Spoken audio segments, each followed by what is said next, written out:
Let's say you make some predictions for the EPL for the next coming season, 23-24, all 20 teams, and you're thinking about posting a video on YouTube justifying your choices and explaining your choices. But before you do that, you have a look at last year's standings and realise that in 10 of your predictions have the club exactly in the same place. No change, nothing, not up or down. You've also relegated all 3 promoted teams. So the question is, has this happened before? Is this, the way the league behaves? And are these savvy predictions, or are they perhaps a bit daft? So my name is David Allen, and what I'm doing here today is I'm creating 2 videos, one on the EPL and one on the Championship League. And what we start with in both videos is a look at the historical trends in the changes in places and the performance of the promoted teams. We then compare those to sets of predictions that have been made on each league, and hopefully I can then offer you some advice on how to make predictions. I'm then going to offer you a way, or explain a way that we can score predictions in a more precise manner to then maybe identify clear winners who've got the best set of predictions. And I'm going to finish up by inviting you all to send me your predictions via email for both the Championship League and the EPL. Might be a bit ambitious, we'll see how that goes. And we might be able to declare a winner this time next year, or a little bit earlier. I'm new to YouTube, so apologies in advance for my amateurish efforts. The format here is just basically a narrated PowerPoint presentation, saved as a video, posted on YouTube. So there's no whiz bangs here, there's nothing very clever. Hopefully it won't be too boring. And I think it's here I'd probably say don't forget to like and hit the subscribe button. Well, I'll leave that to you. Anyway, I hope you enjoy it and I hope you find it interesting. And let's go. Right, okay, just a little bit about me. Since 2015-16, I've been run a particular Prem competition in 2 local pubs. And over these last 8 years, I've tracked the predictions of over 27 pub players, 81 media pundits, YouTubers and TikTokers. And I can say that, the predictions of EPL make 3 little simple mistakes, so we'll look at those in a minute. And the online community, certainly of predictors, needs a consistent way to compare predictions. So let's have a look at some of these simple mistakes. So the first common mistake really is underestimating promoted clubs. We do tend to rather relegate them straight away. The other one is predicting that clubs will not change their place. There's more change going on in the league than people probably recognise. And the other one is ignoring the possibility of big changes in league place. I'm calling these Black-Swan events. Students of economics and finance might recognise these names, but from our point of view, these are big changes in place that catch everybody off guard. These then are the 3 main parameters that we're going to focus in our analysis and how we're going to evaluate our predictions. So we're going to start this place analysis by comparing 2 years. So we've got the data here, EPL data from 1920 and 2021.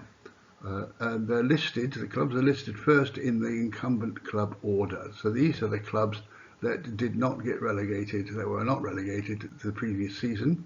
And they ended up first to 17th place. Now, in the first year, these incumbent clubs are ranked in their place order. And the place they achieved in the following year, 2021, is then recorded. So the first year then becomes the reference place. This is the important thing, and it's that which we can use to calculate the change in place. So Liverpool there were in first, they then went down to third. The difference, delta, is -2. And down at the bottom there you got West Ham. They were in 16th, and they went up to 6th, so that was a big jump up. And that was a difference of 10 places they moved up. Now this novel format allows us to do lots of things, mostly count. So here we can identify the number of times a club does not change its place. So we've got 4 examples here: Chelsea, Leicester, Arsenal and Crystal Palace. We can identify these Black-Swan events, which I'm here defining as occurring when there's a change in place of 8 or more places over 2 seasons. So we've got West Ham at +10, Sheffield at -11. Well, we can also track the performance of our promoted clubs. So, if we have a look at the last 3 years, there was our 2019, 2021 pairs of years. Then we've got the next pair of years, 2021, 22, and then we've got the last year, which was 21-22 compared to 22-23. And that was an interesting year. Only one club kept its place. You know, I'm getting my pointer up here now. There we are. Was Man City, and we had our two Black-Swan events, which was Chelsea going down from 3rd to 12th, -9, and then Leicester catching everybody off guard, going from 8th to 18th. We can split these tables. We can split them into two, and we can get two tables, which is the place changes and the differences in place. So again, if we have a look at the place changes, we can see that the club in first place went to 3rd place, which was a difference of 2. In the next pair of years, the club in first place stayed in first place, so there was no difference there. And again, they retained that place in 22-23, and there was no difference there. So again, of course, the prediction for this coming season, 23-24, will Manchester City get 4 on the trot. Looking at 9th place, and this is the important part here, is a club in 9th place went to 20th. That was a difference of 11. In another year, the following year, 21-22, the club in 9th place went to 17th. So that was a difference of 8, -8. They fell down 8 places. In 22-23, the club in 9th place went to 6th. And so there we had a rise in place of 3 places. So it's useful to highlight the variables that are of interest. So we can highlight the firsts. We can then highlight the no change. There's the zeros in the grey cells. And then we can highlight sort of the negative Black-Swan events, falls in places, and then also they highlight the positive Black-Swan events in green, where we've got a rise in place. We can also count how many of the promoted clubs stayed up, which I'm calling P+, and how many of promoted clubs were relegated, P/R. So again, in 2021, we saw that 1 club stayed up, 2 were relegated, but 22-23, all 3 clubs stayed up. If you're curious about some averages, we'll look at this probably later in another post sometime, but you know, the average of changes were shown at the bottom there, and then if we do it without the Black-Swan events, BS, you can see that in actual fact most clubs don't change that much. It's the Black-Swan events that can affect any kind of annual average, if that's what you're looking at. So here's the data for the last 27 years, and my goodness, you know, there is quite a lot going on here, but let's have a look through it first. So there's a club in 3rd place. We can get an idea here of how many different places the club in 3rd place went. So, you know, the club in 3rd place went to 4th in 96-97. The club in 3rd place in 96-97 went to 1st in 97-98, and so on as we move along that year. So this is all the places that the club in 3rd place went to the following season. Which again probably is of interest in a finer bit of analysis. Let's go back down to the promoted clubs, and we've got a club here in 2009-10 which was promoted, achieved 9th place, but the year after they unfortunately went to 18th, and these lighter red cells denote those clubs that were promoted and then relegated the following year. We got another club here, went in at 14th, and the following year they got 1st. They were the champion titles, and we're probably all aware who that was. That was dear old Leicester. And then we got another club here in 18-19 who came in at 7th and maintained that place for 7th.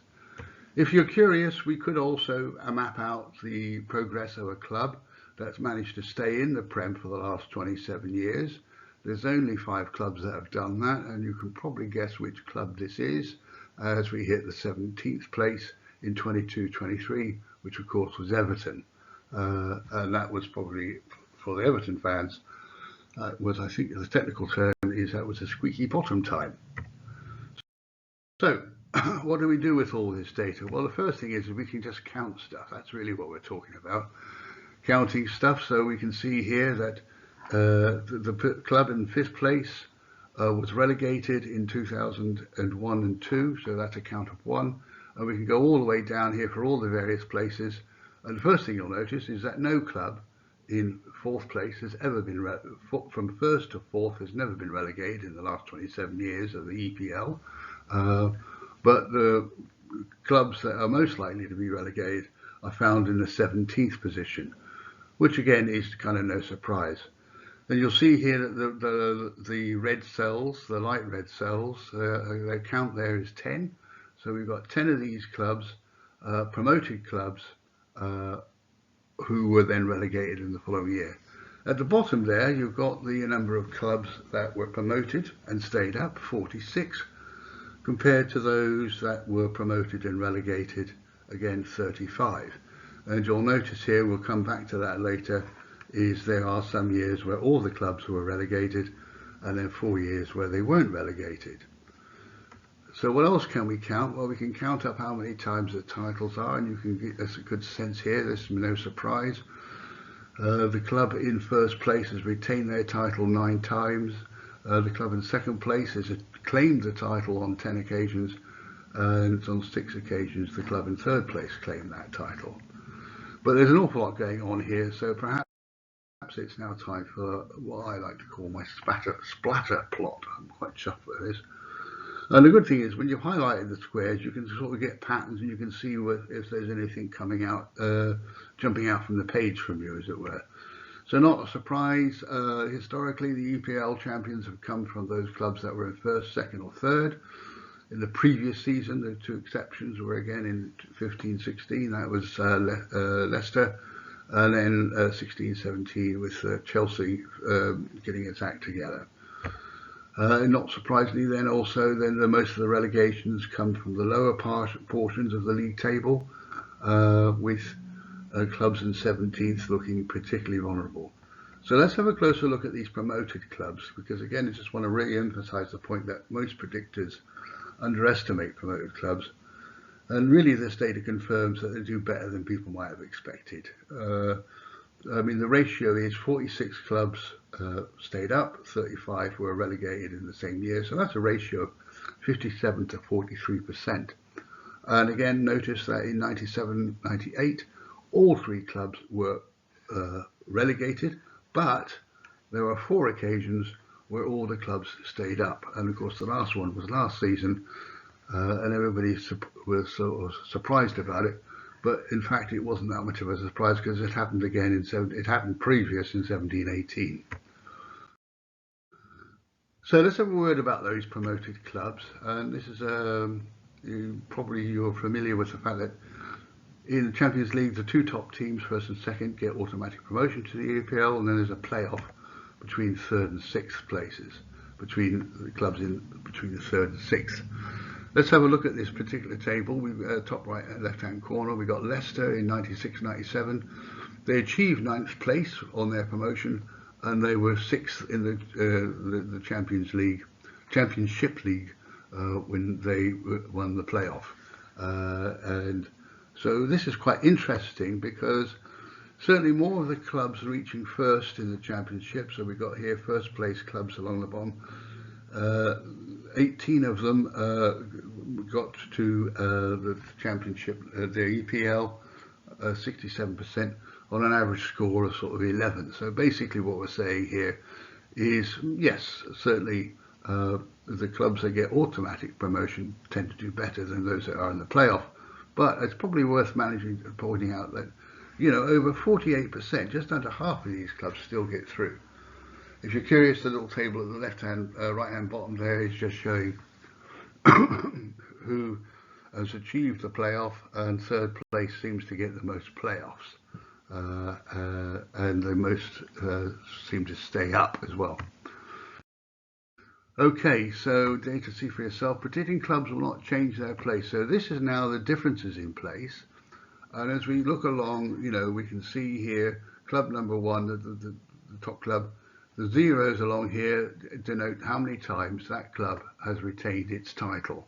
And again, if you look at this, you can see here that's 9 times.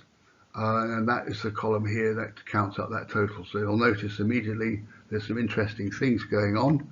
I'm going to do a splatter plot. I forgot about that. So let's have a sort of look at a splatter plot.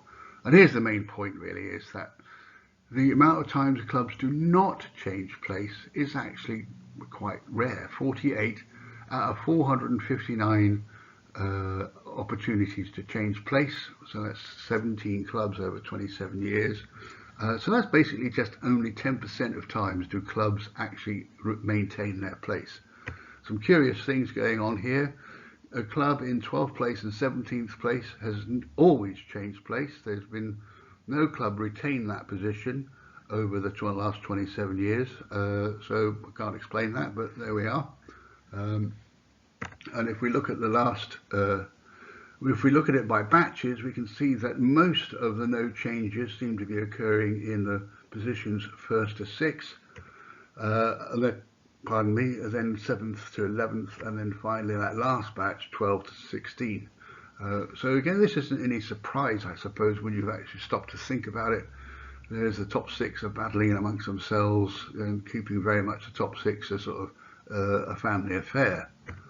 If we look at the last 10 years, and we can count that, and this is what's interesting, is that this is a fairly consistent statistic, is there's 19 occasions in the last 2 years where a club maintained, there's only 19 occasions where a club kept its place. So that's basically, if you like, 11%, or that's nearly only 2 clubs per season at most retain their position. So that's, remember that.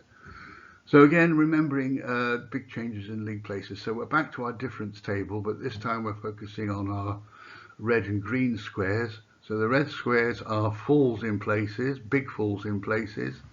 So a big fall in place there of 11 and 9. That was, again, that would be Leicester going back down. That would have been Chelsea going down and then Leicester going down in positions. So and again, along the bottom there, we've got the count 46. So again, we've got 46 occasions of big changes in places. And what's interesting here for the EPL is the majority of these are falls in places. So the red squares rather outdo the green squares. But 46 they're rare, but I think we need to think about what's happening here in terms of their sort of spread. So you can see that in the last 10 years, again, this is fairly consistent, 8% of all possible times clubs could have changed places were black swans, but what's interesting here is the number of positive ones going up a place is starting to get less than the falls in places. So, and there's your Leicester going up to 13th. So let's have a look at these Black Swan events. Here's the list from 96-97, and you'll see that quite a lot of these events are associated with relegations. What's curious about this lot is that in academic circles, Black Swan events are seen as unexpected and statistically rare events. But in league football, they're unexpected, certainly given the commentary that you can get from pundits. But but they're not rare on a season-to-season basis. So put another way, across the 27 years that we're looking at here, the number of these total events, 46 out of 459 possible changes of place, but yet they've occurred in all but 3 seasons. And some of these events, these Black Swan events, can be a case of what goes up must come down. So Leicester in 15-16, 16-17 is a good example. Their fall in place 16-17 might have been unexpected, but their initial raise to place in 15-16 was out of the blue. The opposite would apply to Chelsea in the same years. Burnley 17-18, 18-19 is again another example. So the causes of these events is, as defined here, has yet to be investigated. It's likely, however, they've been triggered by an early losing streak where the players and or the manager have not been able to overcome as the season progresses. And you probably get some idea of this when you follow the Prem. Some clubs just never seem to get off the ground.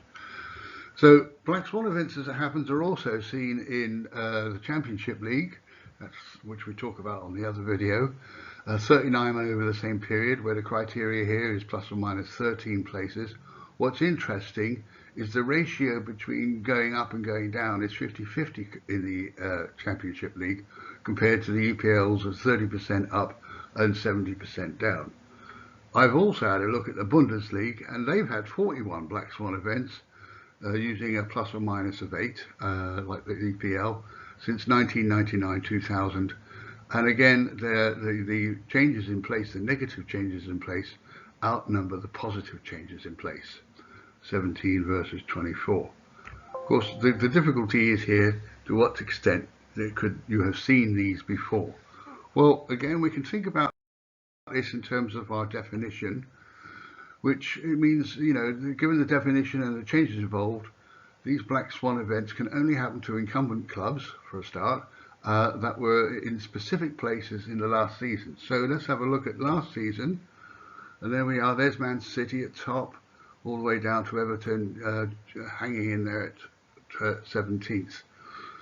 These Black-Swan events do look a bit club-specific. They're not necessarily systemic to a league. It's nothing to do with the way the regulations are done in terms of relegation and promotion. So first off, you need to think about where the club is. So let's think about the negative falls. The negative Black-Swan events can only really occur to those, obviously, it happens to the clubs at the top of the table. So there we have, I've identified them from and the plus or minus minus 8. So if Man City were to have a Black-Swan event and they dropped by 8 places, they would drop down to 9th. Spurs would drop from 8th, would drop down to 16th, and so forth. So what we're saying here is, if you think this particular bunch of teams, from Man City down to Chelsea, is in a poor state with unsettled players, unhappy manager, difficult owners, then you might consider a big fall in place or even a relegation. Conversely, you've got the positives, where teams from Brentford down to Everton could go up by 8 places or more. The fact that Brentford is at 9th and that they could become 1st, well, I mean, that is a possibility.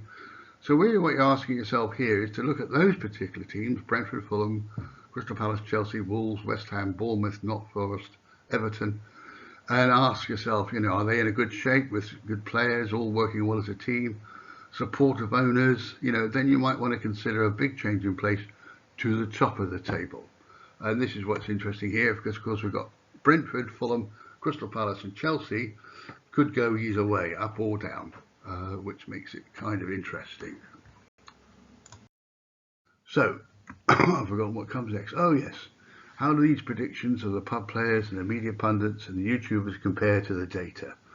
Well, I'll have to give you some idea about what my sample is. And so here it is, pub A, pub B. So pub A I've been doing since 2015-16. Pub B joined it to 18-19. So we've had 48 players in pub A, 24 players in pub B, 81 pundits altogether. So that's 153 players, 296 sets of predictions. So this is a fairly good sample. So how, first off then, we're looking at the promoted clubs.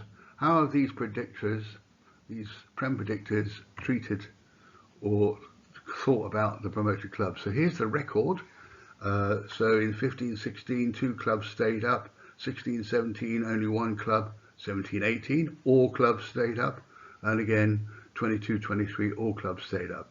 So over these last 8 years, 14 clubs stayed up, 10 went down. So that's 58% compared to 42%. 58% up, 42% down.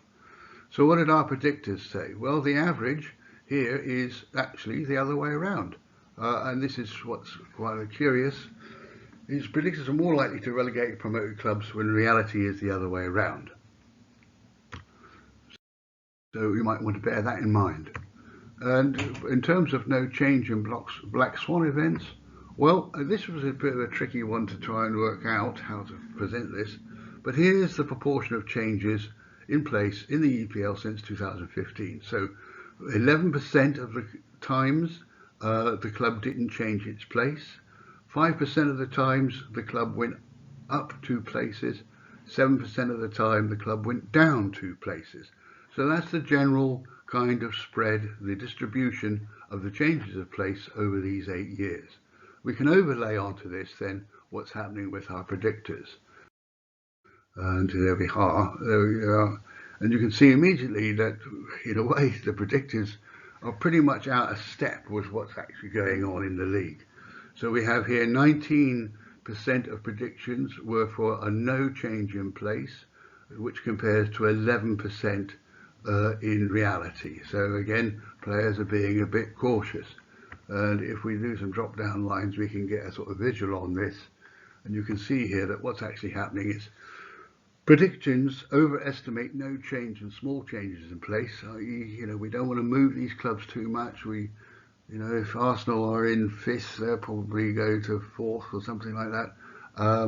And we tend to underestimate these bigger changes. And certainly we completely underestimate the number of Black Swan events, particularly the negative ones, where these are the predictions, very few, and here is the number of them that have occurred. So again, we're all a bit cautious. Right, we're going to look at some advice then, based on all this data.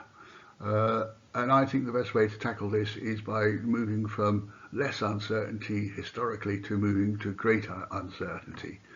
So the data on the promoted teams is pretty unequivocal. 17 clubs promoted teams stayed up, with 13 were relegated, and the average place was 13th, and the most common was 16th. That's in the last 10 years. Decide the champions. This is fairly easy. We know that they've come from either retain their title, or they come from 2nd and 3rd place. Then you want to think here about these Black Swans. You really want to think about them as your third decision. Don't forget, in the last 10 years, there have been 15 of these Black Swan events. That's at least 1 per season. So again, if the club's in good shape, with the right manager, good players, working well as a team, then you might want to think about a change in place to the top of the table. If you don't think the club's particularly in a strong state, difficult, unhappy managers, difficult owners and such, then you might want to think about fall in place, even a relegation. Then you want to choose the rest of the top 6 places. Again, the data suggests that there's not much change going on there, certainly not in the last 10 years, except of course in the last 2 years we've had Arsenal and Chelsea kind of screwing things up, and Tottenham possibly also a bit of a problem team in that regard, and of course we've got Newcastle there, but generally it's pretty tight at the top. Then you have to decide who to relegate. Now again, here's the data is quite unequivocal. If in the last 10 years only 13 of the promoted clubs were relegated, then the other 17 relegations involved established clubs, those in 1st to 7th place last year. So the most likely clubs to be relegated come from that kind of relegation zone between 12th and 17th, where those in 17th are particularly at risk. So Everton might be wondering about that. However, don't forget, possible candidates also include teams promoted last year. Do they have the resources, the time and the talent to maintain another year in the EPL? So that's Bournemouth, Fulham and Notts Forest. Now you have to decide if any club will stay in its place, in the same place. Now here only 2 clubs at most will probably keep their place. All the other clubs will probably change. And it's likely that the most clubs that will keep their place will be in the 1 to 6 top place batch. So if we give that as a sort of summary, on average more promoted teams stay up than go down.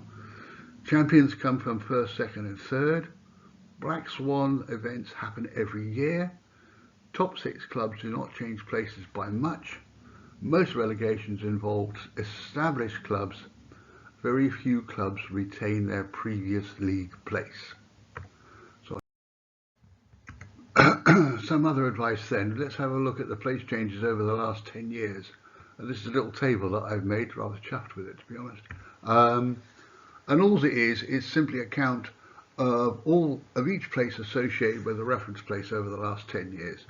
So if you look at the first place, here the club in first place went the 7th, 2nd, 10th, 12th, 5th, 1, and 3 times it retained its position. So here we've got first place 3 times it retained its title, twice it went to second, third once it went to third, and so on. And then you could look along the rows for each club position.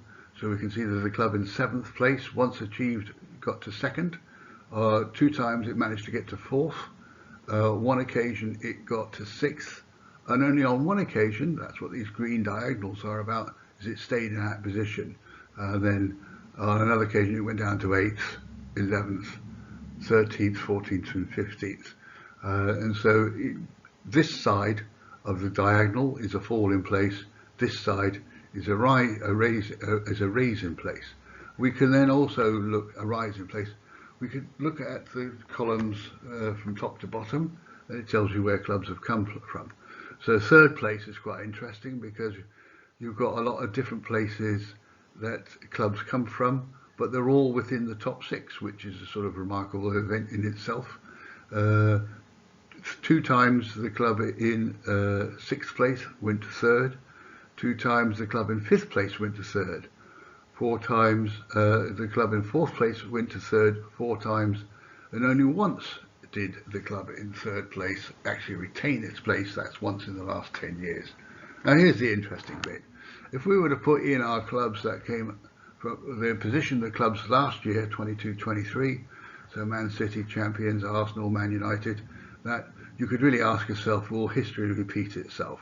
So, will, for instance, Fulham achieve first place? They hadn't in the past. That would have been Chelsea, bouncing up from 10th to 1st. We got West Ham, who's in 14th. Could they claim the title? Well, that happened again. Recall that was Leicester in 14th place up to 1st. And this gives you some idea about where these clubs might go for. Going back to Fulham, looks like they could be in a fairly precarious place, because the club in 10th place has never stayed there over the last 10 years. On 3 occasions it went down to 13th. On 2 occasions it went to 14th. 2 occasions it went to 16th. 1 occasion to 17th. And indeed in 1 year the club in 10th place was relegated. So that might be useful. You might want to get a screen grab of that and have a ponder. Now we come to talking about this consistent way to compare predictions, and I'm using this difference squared. It's actually a lot simpler than it looks. So the idea here, and this is what I use in my pub games, so this is the details that I've given to the pub players, who will also be doing the competition on YouTube, I should hope. It's simple insofar as there's your predictions. Say for instance you've got Man City, you predicted them to be 3rd, but they came 1st. So you've got a difference of 2. So that's how far out you are. You're out by 2 places. And all we do here is we square the difference, i.e. we times it by itself. So 2 times 2 is 4. And we can compare that to Jay's prediction. They had them at 4th. And the difference then is 3. They're out by 3 places. 3 times 3 is 9. And we basically, this score then, we add them up. 4, 1, 4, 4, 1, it gives you 14. We can then do a score per club, which is technically speaking is the square root of the score divided by the number of predictions. But you needn't worry yourself too much about that, I suppose. And the point really is that this is a very definitive way to score it. Many of the systems I've seen out there in the internet, cyberspace, is based on the differences only. certainly if you add up those differences, you'll only ever get naught. If you decide then you want to sort of give points for exact predictions, say, 3 points for an exact prediction, 2 points for one prediction that's out of one place, well, these are okay. The only thing is that you can end up with a lot of scores being the same. And the good thing about this is basically all the predictions are taken into account. So this particular way makes sure that everybody's predictions, all predictions are counted. So let's have okay, let's apply this different squared calculation to 4 predictions, sets of predictions from 22-23. We've got our 3 YouTubers, 1, 2 and 3, and we've got Phil McNulty in from the BDC. I've included Phil in here because I get the impression sometimes he doesn't like doing these predictions. I think it was last year or the year before, called it an annual act of folly.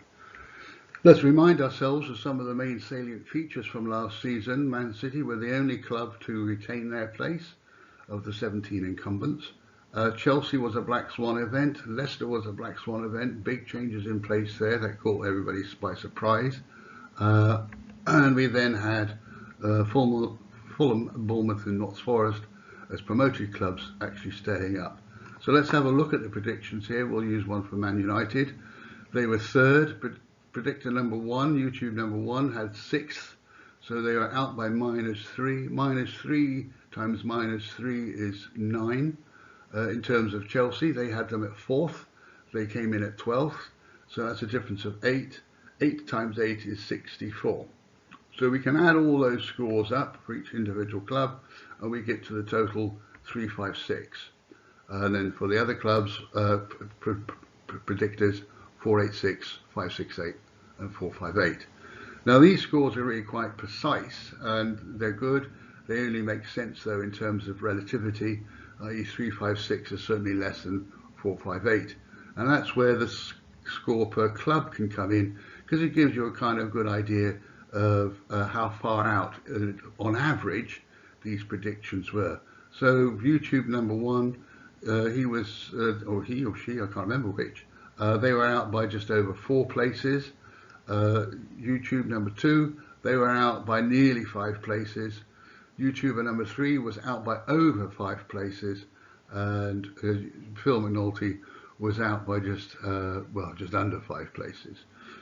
And we can also then count up how many clubs they got badly wrong by being out by 8 or more places. So again, YouTuber number 1 was only out with Chelsea as a big Black Swan event for them.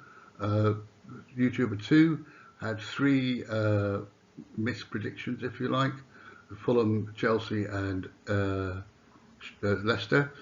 Likewise with YouTuber number 3 and Phil McNulty, but YouTuber number 3 also had a problem with Brentford. They had them coming in at 18th when they got 9th, so -9 times -9 becomes 81. So we can now get a clear idea that we can rank these, either rank the score per club or the prediction score.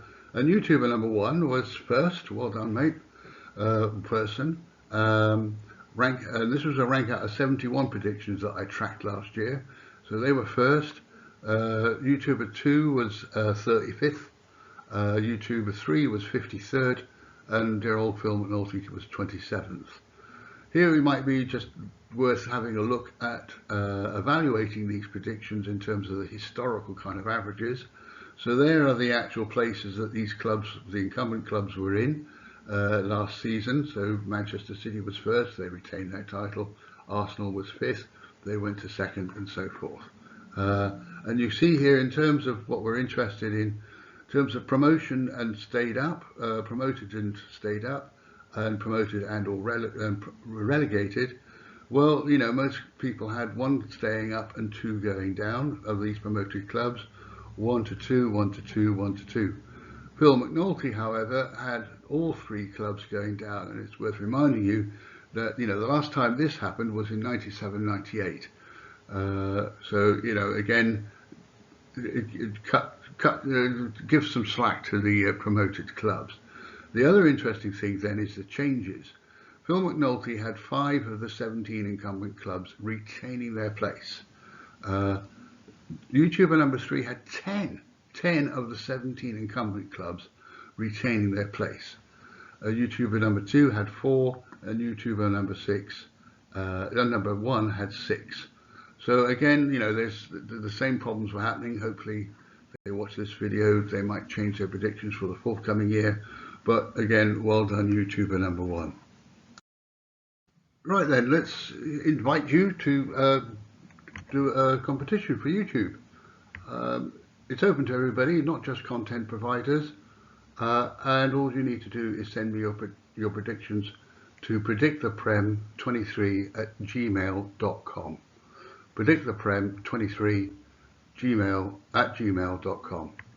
Now, if you could do it in this order, please: your email address, your playing name or alias, you know, Dr. Bonkers or whatever, the name of any football club you support, and the first 2 letters, only the first 2 letters of your UK postcode, or your town and country if you're a non-UK viewer.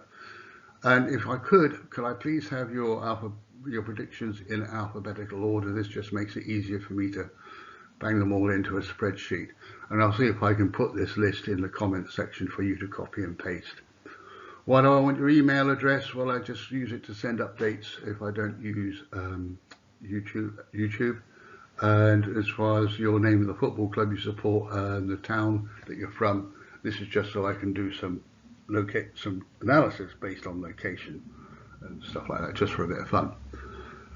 None of this information will be used in any other way. When do we want the entries by? Well, by 11th of August, please. This is before the start of the Prem.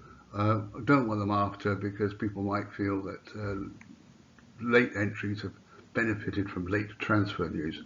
Before you send your things, your predictions, you might want to check them, that you haven't done duplications. This often happens. A simple way to do that is to add them all up: 1 + 2 + 3 + 4. If you add them all up, it comes to 210. So if you've got a number that's less than 210, you've either missed something out, or if you've got it more than, you've probably duplicated a number. So that's a good way to check. Now, finally then, what's the plan? Well, I can't offer a prize for the winners or winner, but I will try to send or post on YouTube regular updates on how the predictions are playing out. And as you'll see, as the season progresses, this becomes quite interesting in a sort of way. Much depends on how many people enter the competition and how quickly I can get all the predictions into a spreadsheet. Now here I might be biting off more than I can chew, but we're going to give it a go, simply because I think it's a good idea. Hopefully, well, thank you very much for your time, and I hope you found that interesting.